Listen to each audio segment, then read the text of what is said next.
Pada kesempatan ini kita akan belajar bersama tentang rangkuman materi bahasa Indonesia yang berhubungan dengan mengidentifikasi teks deskripsi. Burung beo, burung belibis, buah naga dimakan ulat. Tonton videonya sampai habis, semoga bermanfaat. Namun sebelum lanjut, mari kita sama-sama berdoa sejenak agar apa yang kita bahas pada kesempatan ini memberikan manfaat untuk kita bersama. Dan jangan lupa, mari sama-sama kita dukung dan kita bangun channel ini, klik subscribe, like, dan share. Materi yang pertama yaitu pengertian dan ciri teks deskripsi.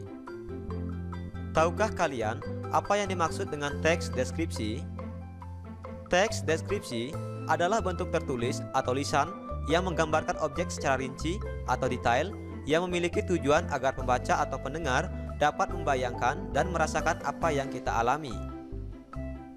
Dengan demikian, adapun ciri teks deskripsi secara umum yaitu yang pertama, berupa penggambaran. Misalnya penggambaran makhluk hidup seperti manusia, hewan, dan tumbuhan, serta penggambaran tempat dan suasana. Yang kedua, teks deskripsi biasanya berkaitan dengan panca indera, seperti penglihatan, pendengaran, peraba, penciuman, dan pengecap. Yang ketiga, teks deskripsi bersifat fisik atau sifat manusia, misalnya menggambarkan seorang ibu, maka pendeskripsiannya bisa dengan kata tua atau renta. Nah, ini adalah ciri umum dari teks deskripsi. Sekarang, kita akan melihat ciri teks deskripsi dari aspek objek.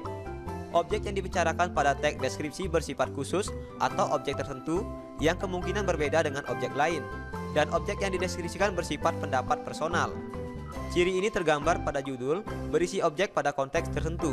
Misalnya penulis ingin mendeskripsikan keindahan pantai Parangtritis, maka penulis bisa membuat judul Parangtritis nan indah. Hal yang dibicarakan khusus pantai bernama Parangtritis, yang kemungkinan memiliki keindahan alam yang berbeda dengan pantai-pantai umum lainnya. Dengan demikian, ciri teks deskripsi dari aspek objek biasanya tampak pada judul teks yang bersifat khusus. Selanjutnya, ciri teks deskripsi dari aspek isi teks. Adapun ciri teks deskripsi dari aspek isi teks diantaranya, yang pertama, isi teks deskripsi diperinci menjadi perincian bagian-bagian objek. Yang kedua, isi teks deskripsi biasanya menggambarkan secara konkret. Misalnya, menggambarkan wisata yang indah akan dikonkretkan indahnya seperti apa. Menggambarkan ibu yang baik akan dikonkretkan baiknya seperti apa. Dengan demikian, teks deskripsi banyak menggunakan kata khusus. Misalnya, seseorang akan mendeskripsikan warna, maka warna dapat dikhususkan pada kata hijau, biru toska, oranye, dan lain sebagainya. Yang ketiga, isi teks deskripsi bersifat personal dengan kandungan emosi, sehingga menggunakan kata-kata dengan emosi yang kuat. Misalnya, ombak menggempur, kemolekan pantai, ibuku yang tangguh. Dari kata-kata ini menggambarkan emosi personal yang sangat kuat. Selanjutnya, ciri teks deskripsi dari aspek kebahasaan. Yang pertama, teks deskripsi menggunakan kata-kata khusus untuk mengkonkretkan suatu deskripsi. Misalnya seperti tadi, warna dikhususkan dengan rinci menjadi merah, kuning, dan lain sebagainya. Yang kedua, teks deskripsi menggunakan kalimat rincian untuk mengkonkretkan suatu deskripsi. Misalnya seorang ayah yang baik. Ini dapat dideskripsikan menjadi kata-kata, ayahku orang yang sangat baik, dia pekerja keras, dan bertanggung jawab terhadap keluarga. Nah, ini adalah contoh dari pengkonkretan atau pengkhususan sebuah kalimat teks deskripsi. Yang ketiga, teks deskripsi menggunakan kata sinonim dengan emosi kuat. Misalnya kata indah diungkapkan dengan sinonim elok, permai, memukau, menakjubkan, dan lain sebagainya. Yang keempat, dari aspek kebahasaan, teks deskripsi menggambarkan majas untuk melukiskan secara konkret suatu deskripsi. Misalnya pasir pantai nan lembut bagaikan bedak bayi, angin pantai dengan lembut menghalus wajah kita. Ini merupakan contoh majas untuk mengkonkretkan suatu deskripsi. Yang kelima, teks deskripsi biasanya menggunakan kebahasaan khusus, sehingga pembaca seolah-olah melihat, mendengar, dan merasakan apa yang dideskripsikan.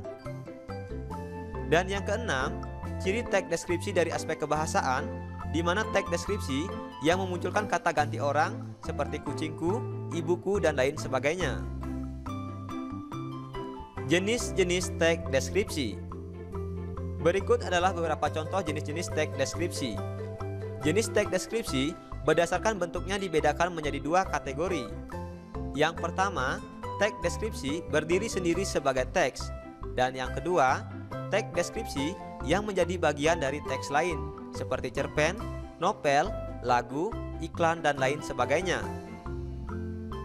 Tujuan teks deskripsi. Adapun tujuan dari penulisan teks deskripsi yaitu yang pertama, tujuan pemaparan. Tujuan pemaparan yaitu menggambarkan situasi atau kondisi senyata mungkin sehingga pembaca dapat seolah-olah merasakan, melihat, mengalami situasi dan kondisi yang dialami oleh penulis. Kemudian tujuan kedua yaitu promosi. Dengan tujuan pemaparan, maka secara tidak langsung tujuan promosi akan tercapai, di mana promosi ini dapat dilakukan untuk mempromosikan atau mengenalkan objek, tempat, atau orang-orang tertentu. Seperti contohnya, teks deskripsi Pantai Parangtritis nan Indah. Adapun tujuan pemaparannya yaitu agar pembaca seolah-olah merasakan, melihat, mengalami situasi dan kondisi yang dialami oleh penulis berkaitan dengan Pantai Parangtritis. Kemudian tujuan promosinya yaitu untuk mempromosikan atau mengenalkan objek Pantai Parangtritis kepada orang-orang. Contoh teks deskripsi. Perhatikanlah contoh teks deskripsi berikut ini. Parangtritis nan Indah. Salah satu andalan wisata kota Yogyakarta adalah Pantai Parangtritis. Tempatnya Pantai Parangtritis berada di Kecamatan Kretek, Bantul, Daerah Istimewa Yogyakarta. Pantai ini terletak sekitar 27 km ke arah selatan Yogyakarta. Pemandangan Pantai Parangtritis sangat memesona. Di sebelah kiri terlihat tebing yang sangat tinggi. Di sebelah kanan kita bisa melihat batu karang yang besar yang seolah-olah siap menjaga gempuran ombak yang datang setiap saat. Pantai bersih dengan buih-buih putih bergradasi abu-abu dan kombinasi hijau sungguh elok. Kemolekan pantai serasa sempurna di sore hari. Di sore hari kita bisa melihat matahari terbenam yang merupakan saat sangat istimewa. Lukisan alam yang sungguh memesona, semburat warna merah keemasan di langit dengan kemilau air pantai yang tertimpa matahari sore, menjadi pemandangan yang memukau. Rasa hangat berbaur dengan lembutnya hembusan angin sore, melingkupi seluruh tubuh. Seakan tersihir, kita menyaksikan secara perlahan matahari seolah-olah masuk ke dalam hamparan air laut. Banyaknya wisatawan yang selalu mengunjungi Pantai Parangtritis ini membuat pantai ini tidak pernah sepi dari pengunjung. Di Pantai Parangtritis ini, kita bisa menyaksikan kerumunan anak-anak bermain pasir, tua muda menikmati embusan segar angin laut. Kita juga bisa naik kuda ataupun angkutan sejenis andong yang bisa membawa kita ke area karang laut yang sungguh sangat indah. Nah, ini adalah contoh dari teks deskripsi yang berjudul Pantai Parangtritis nan Indah. Dari teks ini, kita bisa melihat unsur-unsur yang sudah kita pelajari sebelumnya, yaitu yang pertama, kita akan melihat objek atau hal yang dideskripsikan. Dari sini kita mengetahui objek atau hal yang dideskripsikan yaitu Pantai Parangtritis. Kemudian unsur yang kedua, tujuan dari teks deskripsi. Tujuan dari teks yang berjudul Pantai Parangtritis nan Indah yaitu untuk menggambarkan keindahan Pantai Parangtritis. Kemudian unsur yang ketiga kita melihat dari isi teks deskripsi, di mana isi teks deskripsi yaitu untuk merinci atau mengkonkretkan suatu objek. Dari teks tadi kita bisa melihat isi teks deskripsi yaitu keindahan fisik pantai, keindahan sore hari yaitu sunset, dan suasana kegiatan orang di pantai. Kemudian dari segi isi kita tadi juga melihat adanya kata-kata sinonim yang memiliki emosi kuat, seperti kata memukau, kata elok. Ini menunjukkan bagaimana penulis ingin mendeskripsikan keindahan dari Pantai Parangtritis. Selanjutnya kita akan melihat struktur teks deskripsi. Struktur teks deskripsi terdiri atas 3 bagian. Yang pertama identifikasi, yang kedua struktur bagian, dan yang ketiga simpulan atau kesan. Sekarang kita akan melihat uraian dari ketiga bagian dari struktur teks deskripsi. Bagian yang pertama yaitu identifikasi atau gambaran umum.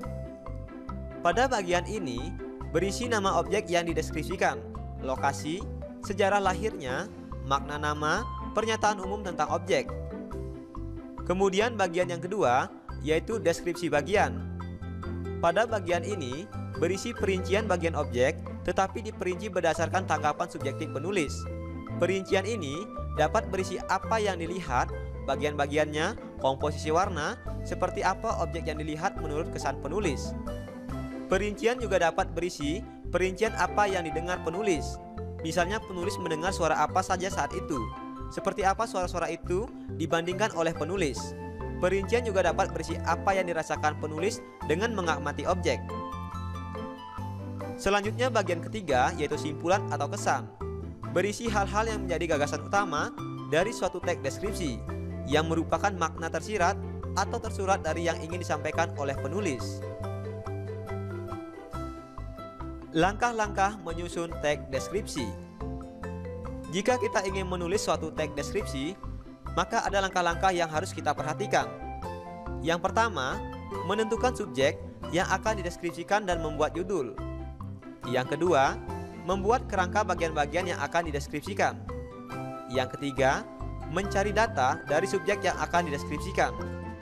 Yang keempat, membentuk kalimat-kalimat menjadi paragraf.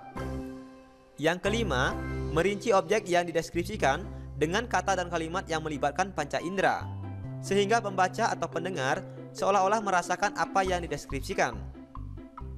Yang keenam, menyunting, memeriksa kembali teks deskripsi yang sudah ditulis. Ini adalah langkah-langkah dalam menyusun teks deskripsi. Belajar asik, kreatif, dan menyenangkan bersama kami Sumayasa Dum Edukasi. Itulah tadi materi yang sudah kita bahas bersama mengenai mengidentifikasi teks deskripsi. Terima kasih telah menyaksikan video ini. Semoga bermanfaat. Mari sama-sama kita dukung dan kita bangun channel ini. Klik subscribe, like, dan share. Nasi kecap rasanya gurih ditambah kuah daging cumi. Saya ucapkan terima kasih telah mendukung video kami. Sampai jumpa lagi dalam video pembelajaran berikutnya.